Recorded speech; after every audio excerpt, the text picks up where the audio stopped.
Well, even as the fight for justice continues, where it is about to be a month since that brutal crime that was reported in West Bengal at the R J Kar Medical College and Hospital, there has been a stunning allegation that has now been leveled on part of the family. They have been claiming that this time around, when it comes to the matter, that when it came to light, there was an attempt to cover up, there was an attempt to hush up the matter, and in an attempt to bribe the family to offer them money to not to speak of this horrible crime that was reported. একটা রাতের মধ্যে আমাদের জীবনটা পুরো উলটপালট করে দিয়েছে। আমার মনে কতগুলো প্রশ্ন এসছে, আমি শুধু মিডিয়ার কাছে সেই প্রশ্নগুলি জানি।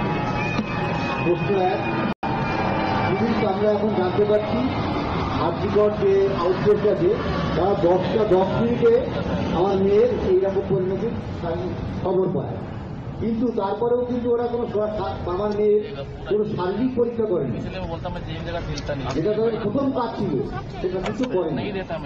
দ্বিতীয়টা, বেলা 11টার সময় আমাদের জানানো হয় আমার মেয়ে আত্মহত্যা করেছে। তারা কোনো মেডিকেল টেস্ট করলো না, আগেই তারা বলেছিল আত্মহত্যা করেছে। ঠিক আছে, কেন করেছে এটা সেটা তারাই জানে, তারাই উত্তর দেবে।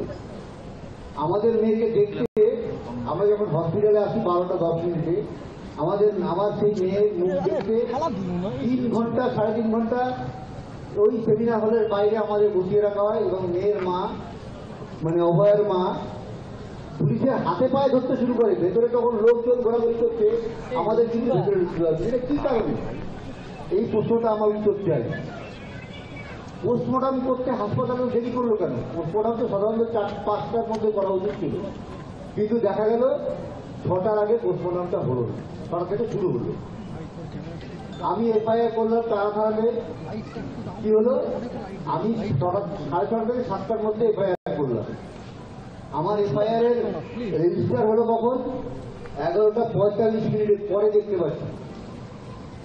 ডাক্তার এখানে এত ডাক্তার থাকা সত্ত্বেও, এত কিছু জানার পরেও পুলিশ একটা আনন্যাচারাল ডেথ কেস করলো, ডায়েরি করলো। কি কারণে?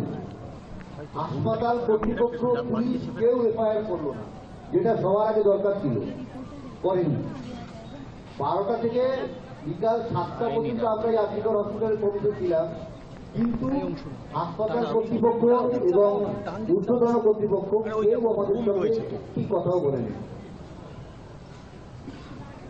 আমরা দেহ দিকে রেখে দিতে চেয়েছিলাম, আমরা দেহটা রেখে দিতে চেয়েছিলাম, কিন্তু যে কোনো আমাদের তৈরি করা হয়েছিল সেই সময়। আমরা তারা থানায় গেছিলাম, তারা থানার সামনে আমরা 1 ঘন্টার করে বসেছিলাম। 3 থেকে 400 মিনিট আমাদের ঘিরে, যেখানে একটা এমন পরিস্থিতি তৈরি করে আমরা বাড়িতে গিয়ে 420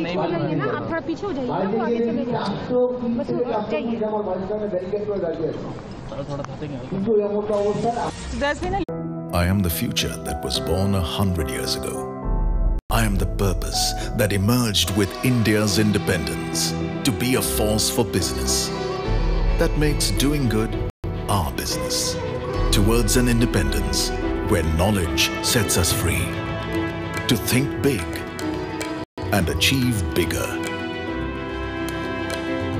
towards a future made perfect and be a force creating abundance. Because independence is not a moment in history, it's a never-ending path to prosperity. Aditya Birla Group, a force for good.